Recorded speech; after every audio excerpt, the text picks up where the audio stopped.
Bismillahirrahmanirrahim. Assalamualaikum warahmatullahi wabarakatuh. Perkenalkan, nama saya Nyimastika Rosanti. Saya adalah peserta Latsar CPNS Kabupaten Karawang Angkatan 7 tahun 2021. Pada kesempatan kali ini saya akan menjelaskan mengenai tugas agenda 2 nasionalisme. Sebelum membahas tokoh yang telah saya pilih, saya akan menjelaskan terlebih dahulu apa itu sikap nasionalisme. Nasionalisme ialah suatu sikap politik dari masyarakat suatu bangsa yang mempunyai kesamaan budaya dan wilayah serta kesamaan cita-cita dan tujuan. Dengan masyarakat suatu bangsa tersebut merasakan adanya kesetiaan yang mendalam terhadap bangsa itu sendiri.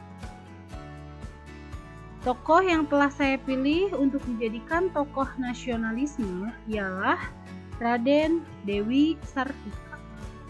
Nama Dewi Sartika, tempat tanggal lahir Cicalengka, Bandung 4 Desember 1884. Mengapa saya memilih tokoh beliau? Dikarenakan beliau dan saya lahir di satu daerah yang sama, yaitu Cicalengka.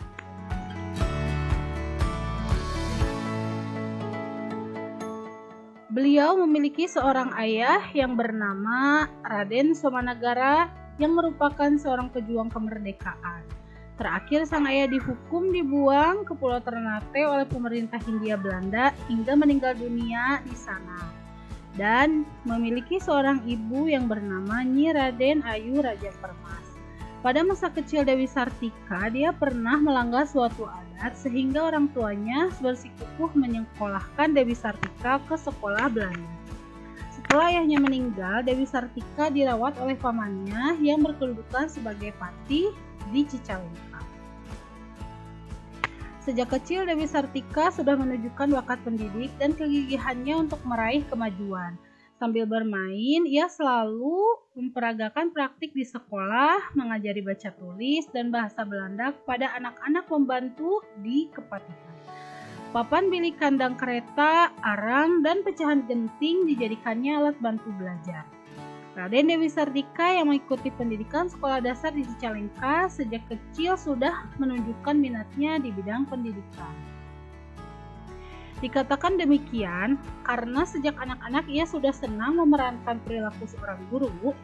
Sebagai contoh, sebagaimana layaknya anak-anak, biasanya sepulang sekolah, Dewi kecil selalu bermain sekolah-sekolahan dengan teman-teman anak perempuan sebayanya.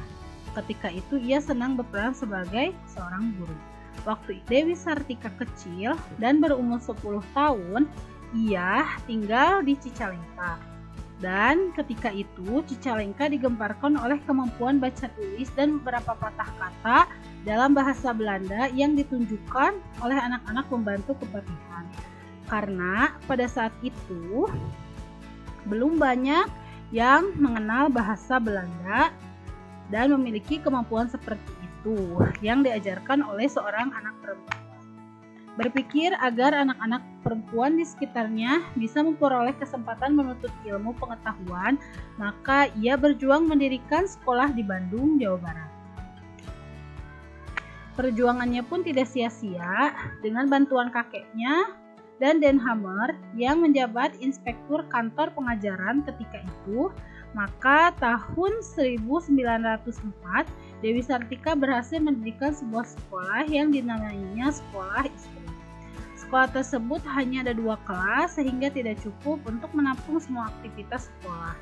Maka untuk ruangan belajar ia harus meminjam sebagian ruangan kepatihan Bandung. Awalnya muridnya hanya 20 orang. Muridnya pun hanya wanita dan itu diajarkan untuk berhitung, membaca, menulis, menjahit, merenda, dan pelajaran agama. Sekolah istri tersebut terus mendapat perhatian positif dari masyarakat. Murid-murid menjadi bertambah banyak, bahkan ruangan kepatihan Bandung yang dipinjam sebelumnya juga sudah tidak cukup lagi menampung murid-murid. Ini adalah gambaran keadaan sekolah keutamaan istri yang Raden Dewi Sartika dirikan. Keteladanan yang dapat kita ambil dari perjuangan Dewi Sartika Sartika ialah prestasinya untuk memajukan pendidikan untuk kaum pribumi, khususnya kaum perempuan. Dan beliau pernah berkata, jangan tanya apa yang telah diberikan negara kepadamu, tapi apa yang telah kamu berikan kepada negaramu. Kata bijak di atas sangat tepat menjadi panduan semua bangsa yang hendak menobatkan seseorang sebagai penerima gelar kehormatan pahlawan di negaranya. Jika pahlawan lain melakukan perjuangan untuk bangsanya melalui perang frontal seperti angkat senjata, Dewi Sartika memilih perjuangan melalui pendidikan, yakni dengan mendirikan sekolah. Berbagai tantangan khususnya di bidang pendanaan operasional sekolah yang didirikannya sering ia hadapi. Namun, berkat kegigihan dan ketulusan hatinya untuk membangun sarana pendidikan, kaum wanita bisa berdiri terus bahkan menjadi panutan di daerah lain. Ini adalah monumen Raden Dewi Sartika di Cicalengka dan foto ini diambil oleh saya sendiri. Dan ini pun adalah rumah peninggalan Raden Dewi Sartika di Cicalengka. Cukup sekian yang dapat saya sampaikan. Mohon maaf bila ada kesalahan. Wassalamualaikum warahmatullahi wabarakatuh.